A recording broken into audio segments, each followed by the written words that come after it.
அம்மாக்கு அப்புறம் தான் நீ ஏன் ஒரே வார்த்தை சொல்லிட்டு முடிச்சிட்டாங்க சார். இப்ப இருந்தாலும் எப்பொழுதே சார் அம்மாக்கு அப்புறம் தான் அவங்க என்னன்னாலும் அம்மாக்கு அப்புறம் தான். நீ ஏன் உங்க அம்மா சொன்னா மட்டும் கேக்குற, நான் சொன்னா கேட்க மாட்டேன் அப்படிம்பாங்க. எங்க அம்மா சொன்னா கரெக்டா இருக்கும், நீ சொன்னா எதுவுமே கரெக்டா இருக்காது அப்படின்னு நான் சொல்லுவேன். ஆட்டோ ஓட்டுறேன் சார், ஆட்டோ டிரைவர். வண்டி எஃப்சி பாக்கணும், 60,000 ரூபாய் லோன் வருது.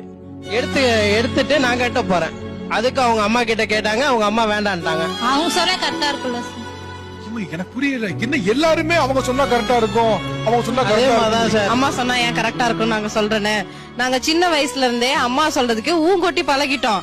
இப்ப ஊஹுன்னு சொன்னா அவங்க எப்படி அக்செப்ட் பண்ணிக்குவாங்க? ஊதான் சொல்லணும். சின்ன வயசுல இருந்தப்போ நமக்கு பக்குவம் கிடையாது. சின்ன வயசுல இருந்தப்போ நமக்கு மூளை வளர்ச்சி இருந்திருக்காது. இப்ப நம்ம வளர்ந்துட்டோம், மூளை வளர்ச்சி அடைஞ்சிருச்சு. தமிழ்ல ரொம்ப அழகான வார்த்தை இருக்கு, இல்லறம் அப்படின்னு. இல்லறம் அப்படிங்கிறது அதுல என்னைக்குமே 2 பேர் தான், கணவனும் மனைவி தான். மத்தவங்க அது வெளியில தான். நீங்க என்ன பண்றீங்கன்னா இல்லறத்துக்குள்ள உங்களோட அம்மா இருந்தாலும் சேர்த்துக்கிறீங்க, உங்களோட அப்பா இருந்தாலும் சேர்த்துக்கிறீங்க. அது உங்களோட அம்மா இல்ல, இவங்களோட அம்மா உள்ள வந்தாலும் தப்பு தான். இல்லறத்துல என்னைக்குமே 2 பேர் தான். நீங்க அந்த இல்லறத்துக்குள்ள ஏன் உங்களை பேரை குழப்பிக்கிறீங்க? ஆனா நீங்க எல்லாத்துலயும் ஒரு தெளிவா இருக்கிறீங்க. உங்க அம்மா வந்தா தப்பு கிடையாது, அதுவே அவங்க அம்மா வந்தா தப்பு. அண்ட் ரொம்ப காமனான பிலாசபி என்னன்னா, உங்களுக்கு நல்லவங்களா இருக்கவங்க எல்லாருக்கும் நல்லவங்களா இருக்கணும்னு அவசியம் இல்ல.